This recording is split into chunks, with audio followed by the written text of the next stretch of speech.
네, 안녕하세요. 알고리즘 가르치는 조현철이라고 합니다. 제가 오늘 소개해드릴 내용은요, 알고리즘입니다.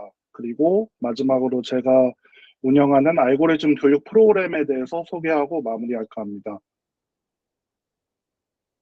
그래서 목차는 간단하게 제 소개를 하고요. 그리고 알고리즘의 정의와 개념, 일상생활에서의 알고리즘, 그리고 중요성, 적용 사례, 그리고 PS와 CP란, 그리고 알고리즘 학습의 접근 방법, 비즈니스적 이점, 그리고 교육 프로그램을 소개하겠습니다. 일단 제 소개를 간단하게 하자면 저는 삼성전자 무선사업부 소프트웨어 엔지니어로 있었고 그 이후에는 가르치는 일을 꾸준히 해오고 있습니다. 그래서 프리랜서 플랫폼인 숨고와 김과에서 알고리즘 강사로 활동하고 있고요. 그리고 압구정 CIT 코딩 학원에서 알고리즘을 담당하고 있습니다. 그래서 주요 성과로는 이제 다음과 같은데요. 어, 수강생층이 이제 중고등학생부터 성인까지 다양하게 있었습니다. 그래서 중고등학생은 주로 정보 올림피아드나 미국 정보 올림피아드인 유사코 대비를 진행하였습니다. 그래서 유사코는 이제 최고 등급인 플래티넘 합격생까지 배출하였습니다. 그리고 그 외에도 현직 개발자 대상으로도 강의를 진행하였습니다. 그래서 알고리즘이 무엇인가 한번 원론적으로 짚고 넘어가자면요. 알고리즘이라는 말은 9세기 페르시아 알-콰즈림이라는 이제 수학자 이름에서 유래를 했고요. 그게 라틴어로 번역되면서 알고리미가 됐고, 그게 이제 책으로 쓰이면서 알고리즘이라는 말이 탄생하게 되었습니다. 그래서 이거의 사전적 의미를 보면은 문제를 해결하기 위한 단계적인 절차나 방법이라고 볼 수 있습니다. 그래서 어떤 인풋이 들어가면은 특정 로직에 따라서 아웃풋이 나오는 구조이죠. 그래서 컴퓨터 사이언스에서 배우는 이제 전공 필수 과목 중에 하나라고 볼 수 있습니다. 근데 이 알고리즘이 꼭 이게 이름처럼 거창한 것이 아니라 우리 일상생활에서도 찾아볼 수 있는데요. 예를 들어서 뭐 요리하기로 예를 들 수 있습니다. 우리가 라면을 끓일 때 물을 뭐 500ml 담아서 올리고 그다음에 끓으면은 면과 스프를 넣고 그다음에 뭐 파와 계란을 넣고 익을 때까지 기다린다. 이런 순서가 있지 않습니까? 그래서 앞에 있는 어떤 작업이 뒤에 있는 작업에 영향을 주는 것이죠. 그래서 앞에 있는 작업이 다 끝나야 뒤에 있는 작업을 할 수 있는데 이거를 오른쪽 위에 그림을 보시면은 어떤 특정 그래프라는 자료 구조로 표현을 할 수가 있습니다. 이거는 이제 다이렉티드 어사이클링 그래프라고 이제 방향성이 있는 비순환 그래프인데요. 이거를 일렬로 쭉 나열하면서 특정 성질에 따라서 정렬을 하면은 그게 토폴로지컬 소트가 됩니다. 그리고 우리가 이제 운전할 때 많이 사용하는 길잡기 내비게이션, 그리고 은행 업무를 기다리는 거는 이제 큐라는 자료 구조에 비유를 할 수가 있고요. 그리고 할 일의 우선순위 전환기, 그리고 뭐 조직도를 나타낼 때 트리 구조를 사용한다. 뭐 이런 것들이 알고리즘과 뭐 데이터 스트럭처의 예시라고 볼 수 있겠습니다. 그러면 알고리즘과 소프트웨어 개발이 어떤 관계가 있느냐를 생각을 해보면 사실 우리 세상의 모든 문제가 마찬가지지만 본질은 소프트웨어 개발의 본질은 다양한 문제를 해결하는 것입니다. 그리고 이 문제 해결의 핵심이 바로 알고리즘이라고 볼 수 있겠습니다. 그래서 중요성에 대해서도 컴퓨터 사이언스 분야에서도 많이 언급을 하고 있는데요. 이제 소프트웨어 공학에서 유명한 책인 소프트웨어 엔지니어링 이코노믹스라는 책에서 보면은 뭐 알고리즘이나 그런 지식들이 탄탄한 프로그래머와 그렇지 않은 프로그래머의 생산성 차이가 최대 20배까지 날 수 있다는 연구 보고 결과가 있습니다. 그래서 자료 구조 알고리즘을 수많은 상황에서 이제 활용한 경험은 어떠한 도메인에서 또 어떠한 개발을 하더라도 이제 새로운 기술이나 지식을 받아들이는데 우위를 점합니다. 그래서 이러한 머리로 생각한 내용을 그대로 코드로 정확하게 빠르고 옮기는 능력이 정말 중요한데요. 이것을 컴퓨테이셔널 띵킹이라 하고 알고리즘이 이를 정말 신장시켜 준다고 할 수 있습니다. 그래서 지금까지는 제가 말로 약간 추상적인 얘기만 해서 조금 실제 알고리즘 적용 사례를 가져와 봤는데요. 이거는 심카빙 알고리즘이라는 건데 이제 이미지의 왜곡 없이 이제 리사이징을 해주는 기술입니다. 그래서 오리지널 이미지가 있으면은 만약에 스케일링을 했다. 그러면 지금 성이 가운데 보면은 좀 위로 왜곡이 되지 않습니까? 위로 쭉 늘어났죠. 그렇다고 잘라내자니 원본 이미지가 손상이 되고요. 근데 이 씬커빙 알고리즘을 이용을 하면은 이제 왜곡 없이 이미지를 그대로 나타낼 수가 있습니다. 그래서 이게 어떻게 동작을 하냐 살펴보면요. 먼저 오리지널 이미지가 있으면은 오리지널 이미지의 각 픽셀마다 웨이트, 덴시티, 에너지라는 세 가지 중요 요소를 가지고 이제 계산을 해줍니다. 각 픽셀의 값들을. 그리고 여기서 이제 알고리즘이 사용되게 되는데요. 이제 다이나믹 프로그래밍이라는 기법을 이용해서 이제 다이나믹 프로그램을 간단하게 설명하자면 전체 구조를 푸는 방법과 부분 구조를 푸는 방법이 같을 때 이 부분 구조 푸는 정답들을 이제 캐시 테이블에 저장해 놓고 그거를 이제 중복 호출 없이 활용하면서 효율적으로 이용하는 알고리즘입니다. 그래서 여기서는 이 축소하는 범위만큼 위에서 아래로 쭉 내려가면서 최소 경로를 구해서 그것을 잘라내는 역할을 하게 됩니다. 그래서 최종적으로 이제 파이널 이미지가 탄생하게 됩니다.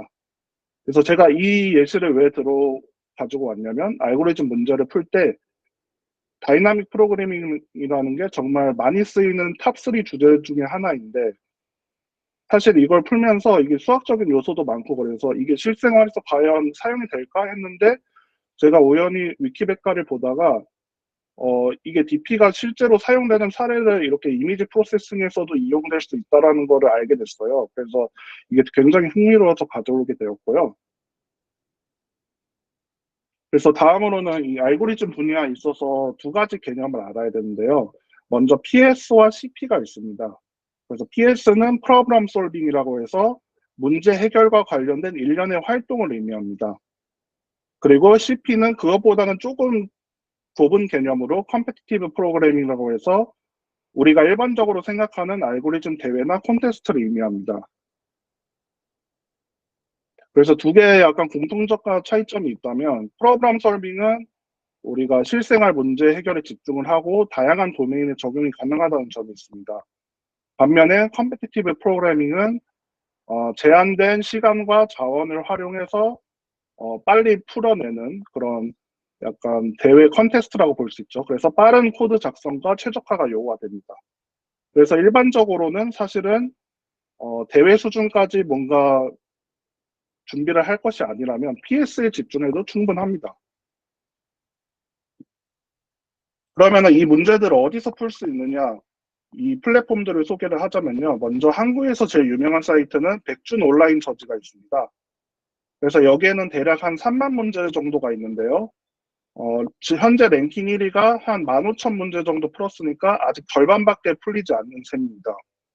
그리고 제가 수업을 할 때 실제 이 사이트를 많이 활용을 하고 있고요. 그리고 그 다음으로는 러시아 사이트인 코드폴스, 일본 사이트인 에코더, 그리고 미국 사이트인 탑코더가 있습니다. 그래서 밑에 세 개 사이트는 굳이 따지자면 컴페티티브 프로그래밍용 사이트라고 볼 수 있고 위에 백준 온라인 저지는 PS용 사이트라고 볼 수 있습니다. 그래서 이제 알고리즘은 어떻게 푸는지 궁금하신 분들이 계실 것 같아서 제가 영상을 한번 준비를 해봤는데요. 먼저 이거는 백준 온라인 저지고 이제 브론즈 쉬운 문제입니다. 그래서 여기 보면은 문제 디스크립션이 쭉 써 있고 이제 인풋이 어떤 형식으로 들어오고 아웃풋이 어떤 형식으로 나와야 되는지가 적혀져 있습니다. 그리고 밑에 예제 입력과 출력이 있고요.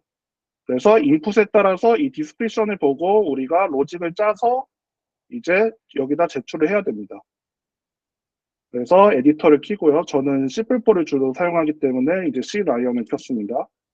그래서 또 여담으로 말하자면 여기 써 있는 것들은 아까 말했던 다이나믹 프로그램의 코드 예시고요. 이제 바텀업 방식으로 푼 방식이고 그래서 여기 본문을 지우고 이제 코드를 작성하기 시작합니다. 그래서 각 테스트 케이스마다 입력을 받고 변수를 선언해서 이 문제 같은 경우에는 수열의 규칙을 발견해서 전체 합을 구하는 간단한 기초 수학 문제였거든요. 그래서 포문을 돌면서 전체 합을 구한 다음에 네, 코드 작성이 끝났으면은 이제 예제를 한번 넣어보면 됩니다. 근데 이 예제가 된다고 해서 이 문제가 맞는다는 보장은 없어요. 왜냐하면 일부만 보여주는 거기 때문에. 그래서 실행해보면 로컬에서는 무리 없이 돌아가고, 그래서 예제 입력을 하나 가져와서 한번 넣어봅니다. 그럼 예제는 일단 맞게 나옵니다. 그러면은 카피 앤 페이스트해서 여기에 대출을 하면은 채점 서버가 채점을 해줍니다. 그래서 모든 테스트 케이스가 통과하면은 이 어셉티드 판정을 받게 됩니다. 네, 이런 식으로 알고리즘 풀이가 진행이 되고요. 그래서 다음으로 설명드릴 거는 이제 티어랑 레이팅 시스템인데, 아까 말씀드렸다시피, 코드포스라는 사이트가 이제 왼쪽 화면에 있고요. 그래서 여기에 레이팅이 그레이, 뭐, 그린, 민트, 블루, 퍼플, 오렌지, 레드, 누텔라 이런 식으로 있습니다. 그래서 여담으로 말하자면 이 투어리스트라는 사람이 있는데 이건 아이디입니다. 보통 PS 분야에서는 이 아이디가 자신의 아이덴티티를 나타내거든요. 그래서 투어리스트라는 사람은 이제 구소련이었던 벨라루시 출신으로 이제 부모님이 두 분 다 컴퓨터공학과 교수시고 7살 때부터 이제 코딩을 시작했다고 합니다. 그래서 한 15년 전부터 이제 저랑 이제 나이도 비슷한데 94년생인데 제가 92년생이거든요. 그래서 이 사람 같은 경우는 굵직굵직한 대회를 거의 15년 전부터 거의 다 우승했습니다. 뭐 구글 코드잼, 뭐 페이스북 해커컵, 그리고 뭐 세계 대학생 프로그래밍 대회인 뭐 ACM, RCPC, 월드 파이널 이런 걸 다 우승했거든요. 그만큼 독보적인 존재입니다. 한번 여담으로 갖고 왔고요. 그리고 오른쪽에는 이제 백준의 티어가 나와 있습니다. 그래서 백준 온라인 저지는 이와 비슷하게 브론즈, 실버, 골드, 플래티넘, 다이아몬드, 루비 이 순으로 돼 있거든요. 그래서 사실 실버 수준만 완벽하게 풀어도 이제 취업 수준에서는 전혀 지장이 없는 그런 수준이라 볼 수 있겠습니다. 그리고 그 다음 단계인 골드를 자유자재로 풀 수 있는 일명 골드 랜덤 디펜스가 된다. 그러면은 코드포스 레이팅으로 하면 한 퍼플이나 오렌지 정도 되거든요. 그럼 이 정도도 상당한 수준입니다. 그래서 소규모 대회에서는 충분히 수상권까지 바라볼 수 있는 그런 수준이라고 볼 수 있습니다. 그리고 그 다음에 플래티넘을 자유자재로 풀 수 있는 플래티넘 랜덤 디펜스가 된다. 뭐 예를 들어서 1시간 시간을 잡고 문제 솔루션까지 다 로직을 짜고 디버깅까지 끝내고 아까처럼 채점 서버에 제출했는데 이제 맞았다고 판정이 뜬다. 그러면은 정말 세계적인 수준이라고 볼 수 있습니다. 그러면은 이 알고리즘을 어떻게 학습을 해야 되는지 이제 접근 방법에 대해서 설명드리겠습니다. 사실 한 10년 전만 해도 과거에는 굉장히 제한되고 자료들이 리소스와 가이드들이 되게 제한된 상태로 있었습니다. 왜냐하면 이게 국어나 영어, 수학처럼 일반 교과 과목이 아니다 보니까 특별히 강의나 책도 없고 그래서 뭔가 옛날에 미국 서부 시대 뭐 그런 개척 시대 프론티어 정신으로 뭐 여러 아는 사람들한테도 물어보고 뭐 커뮤니티에도 질문하고 뭐 잘하는 사람이 운 좋게 주변에 있으면은 물어보면서 아름아름 이렇게 알아가는 그렇게 내공을 쌓아갔거든요. 근데 이제 최근에는 이제 기업에서도 알고리즘을 중요시 하다 보니까 채용 프로세스랑 코딩 테스트 등의 평가가 많이 늘어났습니다. 그래서 강의와 책도 많이 생겨나서 접근성이 많이 좋아진 상태입니다. 하지만 과거나 지금이나 알고리즘 학습의 본질은 변하지 않습니다. 시간을 많이 투자하면 투자할수록 고민을 많이 하면 할수록 뭐 점점 실력은 늘어나게 됩니다. 뭐 예를 들자면 저 같은 경우는 되게 몰입했던 시기에 이게 컴퓨터만 있어야 꼭 알고리즘을 풀 수 있는 건 아니거든요. 그래서 뭐 버스를 타고 가거나 지하철을 타고 가면서 이제 핸드폰으로도 문제 디스크립션을 읽을 수 있으니까 그걸 읽으면서 머릿속으로 구상을 하는 거죠. 집에 도착할 때까지. 어떤 자료 구조 알고리즘을 쓰고 어떤 로직으로 짜면은 조금 이게 될 것 같다. 그러면은 집에 와서 한번 해봅니다. 근데 대부분 운이 좋지 않으면, 뭐 운 좋지 않은 이상 거의 다 한 번에 되진 않죠. 그러면서 또 문제 푸는 시간을 늘려가고 그런 식으로 좀 몰입하는 기간을 많이 가졌습니다. 그러면은 이 알고리즘 교육이 어떤 비즈니스적 이점이 있는가 생각을 해보면요. 일단 내부 역량 강화는 당연히 있고요. 당연히 직원들의 문제 해결 능력 및 코드 최적화 능력이 향상될 것이고요. 그리고 기업 입장에서도 새로운 인재 채용의 기준이 될 수 있습니다. 사실 인재 채용이라는 게 이제 정성적인 평가가 많아가지고 많지 않습니까? 하지만 코딩 테스트나 알고리즘 같은 경우는 정량적 평가로 어떤 일정 기준을 가지고 평가할 수 있다는 장점이 있습니다. 그래서 보통 알고리즘을 잘하면 개발도 잘할 가능성이 크다는 점이 있죠. 그래서 이거에 대해서 조금 더 첨언을 하자면 사실 알고리즘을 풀면서 기초 구현 능력이나 그런 것들도 많이 늘어나고요. 그리고 뭐 알고리즘 풀면서 모르면은 솔루션이나 다른 사람 코드 볼 일이 많은데 그런 과정에서 사실은 남의 코드를 보고 이해하고 해석하는 능력이 되게 많이 늘어나게 됩니다. 근데 이거는 현업에 계신 분들이라면 다 아시겠지만 사실 개발할 때 자기가 짜는 코드 볼 일보다는 자기가 코드를 짤 일보다는 남의 코드를 볼 일이 더 많지 않습니까? 그래서 그런 능력이 알고리즘을 하면은 자연스럽게 신장시킬 수 있다. 그런 장점이 있습니다.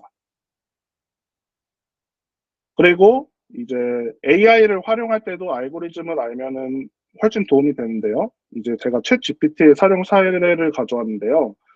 저도 요즘에 챗 GPT를 이제 프리미엄 이제 플랜까지 구독을 하고 이제 수업에도 활용하고 그런 식으로 이용을 하고 있는데 이제 왼쪽 그림을 보시면은 단순히 코드를 카피 앤 페이스트 한 다음에 뭐가 잘못됐을까 물어보면은 당연히 AI니까 코드의 로직이나 어떤 이제 기능을 하는지 그런 것들은 잘 파악을 해줍니다.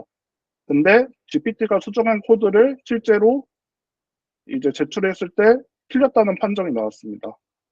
그리고 그 오류를 이제 찾기 위해서 오른쪽 같은 경우는 알고리즘을 잘 아는 사람의 경우에는 예를 들어서 내가 문제 정의는 이러하고 내가 어떤 의도로 정확하게 어떤 로직을 가지고 짰고 근데 여기서 어떤 특정 라이브러리를 썼는데 내가 이 라이브러리 타임 컴플렉시티가 좀 의문이 든다. 아니면은 뭐 이런 식으로 뭐 어떤 여기서 뭔가 논리적 오류가 있는 것 같다. 이런 식으로 정확하게 질문을 하게 되면은 비교적 이제 정확한 답변을 얻을 수 있습니다. 이처럼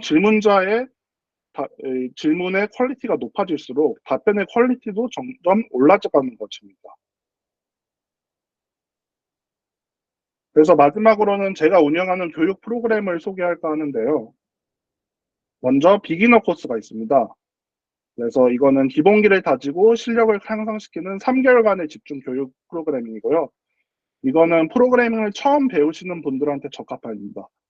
그래서 언어를 선택을 하고 그다음에 알고리즘 기초를 배웁니다. 뭐 타임 컴플렉시티 분석하는 법, 그리고 자료 구조 기초, 그다음에 뭐 컴플릿 서치, 브루트 포스 이런 것들을 학습합니다. 맨 처음에는 일단 내가 머리로 생각한 내용을 그대로 구현하는 아까 말했듯이 컴퓨테이션 띵킹을 적용하는 연습부터 해보는 거죠. 그래서 최적화는 들어가지 않고 일단 돌아가게는 일단 만드는 그런 과정이라고 볼 수 있겠습니다. 그리고 그 다음 코스로는 어드밴스드 코스가 있는데요. 이거는 취업 코딩 테스트 수준까지 실력을 향상시키는 6개월간의 교육입니다.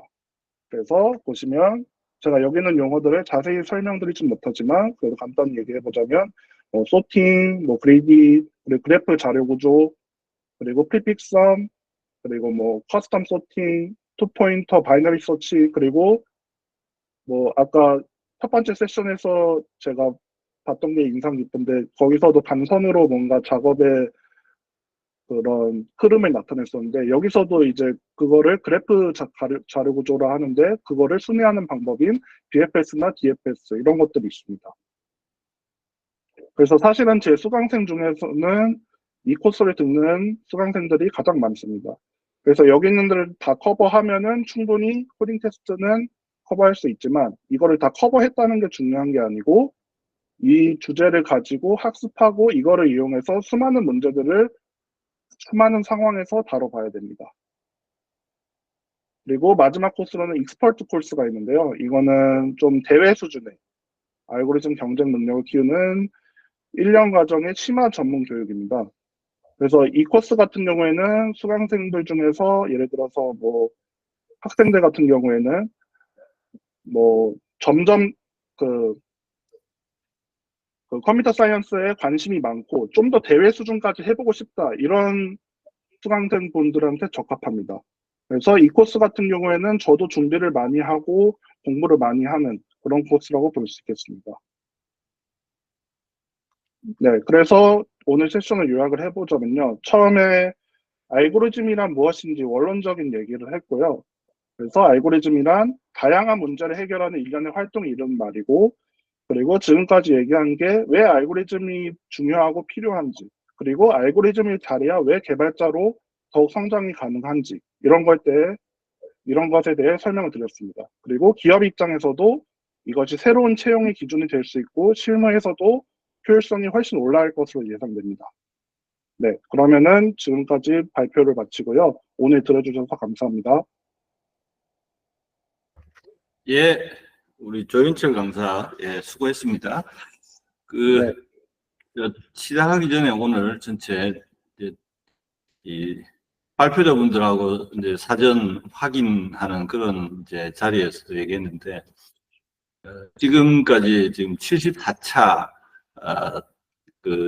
오늘이 7년 마지막 월인데, 가장 어린 발표자입니다. 그래서, 최근 유로 그 축구 대회가 있었는데 거기에 스페인의 야말 선수 같은 그런 이제 이 발표자가 이제 설명을 해줬고, 제가 매번 이제 이 어젠다를 구성하면서 항상 하나 정도가 이제 마지막에 이제 약속하신 분, 사전에 의논했던 분들이 시간이 안 맞고 뭐 여러 가지 일정들이 새로 생겨서 어젠다 구성이 항상 예먹는데, 그러면 이제 가까운 데서 이제 그 어젠다를 찾아서 전체 구성을 합니다. 그래서 제가 이제 자가 발전해서 제가 설명할 내용으로 하기도 하고, 주변에 가까운 사람들 표현하자면 팀발 동원하는데,